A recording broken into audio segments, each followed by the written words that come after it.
vous n'avez jamais vu ça? Non, nous n'avons jamais vu une accélération si rapide des quantités de personnes qui viennent dans les permanences d'accueil, de solidarité et de relais santé du Secours populaire. En un an, le prix des denrées alimentaires a bondi de plus de 12%. Et c'est encore pire pour certains aliments, plus 16,9% sur les produits laitiers, plus 14% pour la viande. Des augmentations records et ce n'est pas fini. Faire ne pas mentir aux gens et leur dire pourquoi est-ce qu'on a une explosion des prix? Mais parce que vous avez vu la guerre en Ukraine. Bonjour à toutes et à tous, bienvenue pour ce nouveau numéro de Focus sur l'inflation des prix alimentaires. Je vais décrypter avec vous notamment les propos de Bruno Le Maire que vous venez d'entendre, qui nous dit que la guerre en Ukraine serait la cause de tous les maux. En fait, ce qui s'est passé, c'est que cet événement a provoqué une spéculation sur les marchés des matières premières agricoles, mais finalement n'a pas engendré de pénurie physique des matières premières. Un seul exemple pour notre pays, que vous allez comprendre assez aisément, c'est le prix du blé qui sert à fabriquer nos pâtes. Finalement, nous sommes excédentaires en production de blé puisque nous en exportons plus de la moitié vers l'extérieur. Donc on voit bien que cela ne permet pas d'expliquer aujourd'hui l'inflation, d'autant que les experts de la FAO nous disent que les cours ont eu tendance à baisser ces derniers mois sur les prix agricoles mondiaux. En fait, la deuxième cause de cette inflation, c'est aujourd'hui les surprofits de l'industrie agroalimentaire. Et comme vous le montre ce graphique, en fait, ces surprofits participent à 51% aujourd'hui dans l'inflation des produits alimentaires que vous payez, vous, dans les rayons.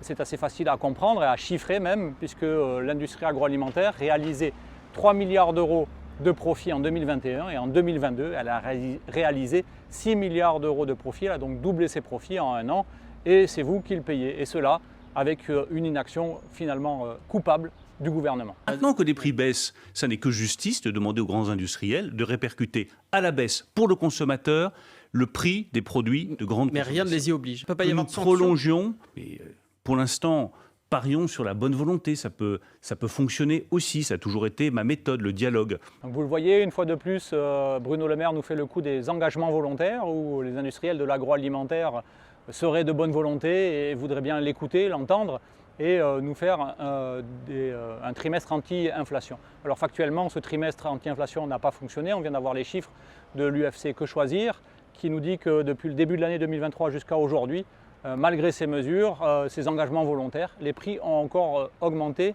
de plus de 8%, les prix que vous payez dans les rayons des supermarchés. Donc cela ne fonctionne pas. Et puis maintenant, Bruno Le Maire a dit qu'il allait se fâcher si les industriels ne venaient pas renégocier avec la grande distribution sur des prix à la baisse. Et pourtant, même si il brandit des menaces qui n'en sont pas, les industriels ne viennent pas.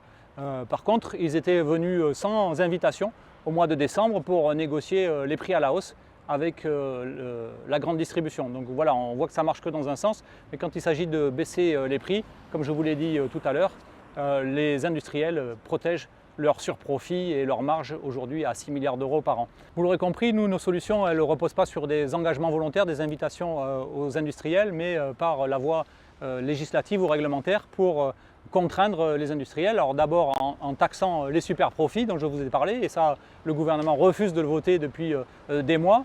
La deuxième mesure que l'on avait déjà proposée aussi il y a plus d'un an, c'est le blocage des prix notamment de produits de grande consommation, de première nécessité. Alors un blocage avec un plafond de prix pour vous dans les rayons, mais aussi un plancher en dessous duquel on ne pourrait pas les acheter aux agriculteurs pour garantir un revenu décent aux agriculteurs et ainsi limiter la marge des intermédiaires. Donc ça, c'est absolument indispensable de faire ça.